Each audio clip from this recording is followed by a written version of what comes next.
How will LAPSSET affect us? Will it take over our passengers? We are here to find out whether the government will involve us in designing and conceptualizing the project.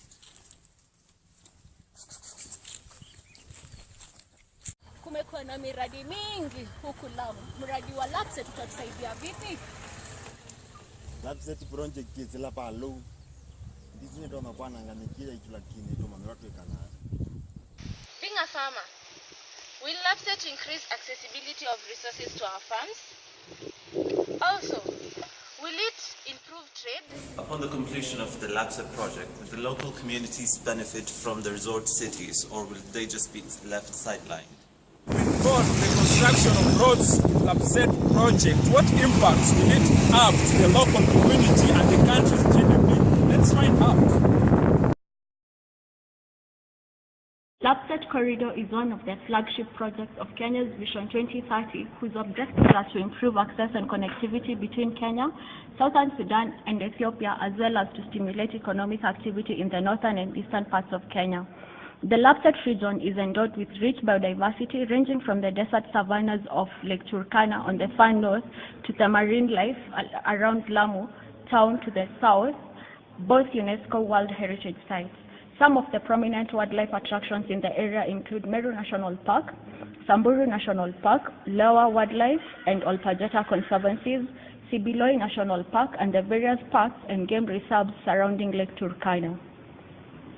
LAPSSET involves the construction of the following: a port at Manda Bay, a railway of international standards to Juba superhighways, oil pipelines to Juba and Addis Ababa, an oil refinery at Bargoni, 3 airports in Lamu, Isiolo, and Turkana counties, and 3 resort cities at Lamu, Isiolo, and along Lake Turkana shores.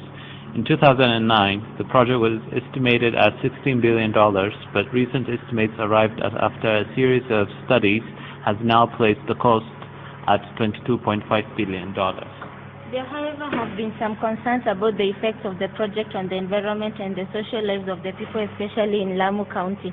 Lamu is known for her biodiversity and has one of the richest marine ecology on the Kenyan coastline, and is widely recognized as one of the richest along the entire coast of East Africa, with its ecosystems have worldwide recognition. Unfortunately, much of the wildlife lies within the proposed Lamu port site. A feasibility study carried out by the Japan Consultants Limited in 2010 clearly outlines the effects of the proposed Lamu port project will have on both the marine and terrestrial life, and establishes that an EIA is very important. Significant impacts to Lamu include the loss of fishing grounds and landing sites, the closure of Mkanda Channel during port operation, which is the only route utilized by fishermen, traders, school children, tourists, and the community traveling from Lamu East and to Lamu town. Agricultural land and landowners have already been displaced in Kililana and will continue to be displaced. Coral reef of Iweni Conservation Area will be completely lost due to the adverse effects caused by dredging. Overpopulation and expected influx of migrants into Lamu County, which will lead to pollution, displacement, increased crime, and drug abuse. The lifestyle of minority communities, including the hunter-gatherer Boni community, will be disrupted and threatened by increased land speculation and resolved land issues and skewed allocations of title deeds. While the EIA openly described the disastrous negative impacts, it fails to provide meaningful solution to the issues raised, thereby leading to speculate on the ecological and social soundness of the project. On analysis of the above concerns, we firmly believe that the Lamu port will have significant and irreparable damage to the people of Lamu and their environment if implemented as it is. Impacts of the project on the pastoral communities. Some of the positive impacts of the LAPSSET project to pastoralists are market for their livestock. The major road linking Nairobi, Isiolo, Marsabit, and Ethiopia would make it easier for the transportation of livestock to reach market on time, unlike before, where livestock take a whole week to reach the market when they are weak, thus fetching low prices and even die on the way to the market. The development of resort cities and construction of an abattoir will further increase demand for livestock produce. Increase in international tourism arrivals at Isiolo and Turkana by provision of airports Thus, pastoralist communities in this area can market themselves by showcasing their culture and traditions artifacts. Diversification of livelihoods will be paramount since there will be creation of substantial job opportunities directly related to the port and corridor development. This will decrease the number of youths engaging in cattle rustling in pastoral areas along the LAPSSET corridor. Pastoralists have mixed feelings regarding the project. While some see it as a great and viable opportunity, majority are worried of the long-term impacts of the project on the rights, cultures, and livelihoods. Though the government has initiated a series of steps in addressing some of their concerns, including issues related to land tenure, but rampant corruption and policies that disfavor pastoralists may stand in the way of any efforts to safeguard the rights of the largely illiterate and disenfranchised communities.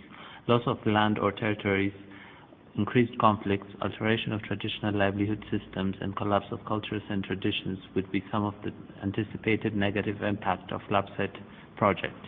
Construction of Isiolo Airport has left many people landless, and no legal procedure have been met in evicting the residents. Nonetheless, the mapping of a resort city project in the area has also elicited increased conflict over the ownership of the project between Samburu and Borana, who were previously fighting over grazing field and cattle rustling.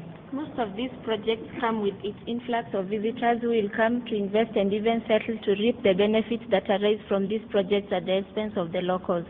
As such, they come forth with their own culture and traditions, compromising the existing ones. Therefore, this will trigger collapse of culture and traditions in pastoralist regions along the LAPSSET corridor, rendering their effort to reap for showcasing and preserving their culture at risk.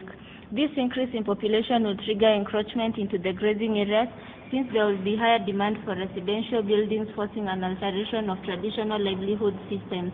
The unbumped highways and the railway lines that will pass through pastoralist areas is worrying them because it will result to noise pollution which will disturb their livestock when grazing, and the unbumped highway would claim their livestock.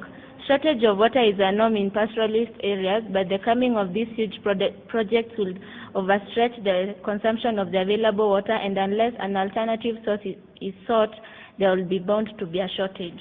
Unfortunately, researchers themselves acknowledge that the study was carried in a great haste where numerous steps were overlooked during the obtaining of the baseline information on the environmental status of the region.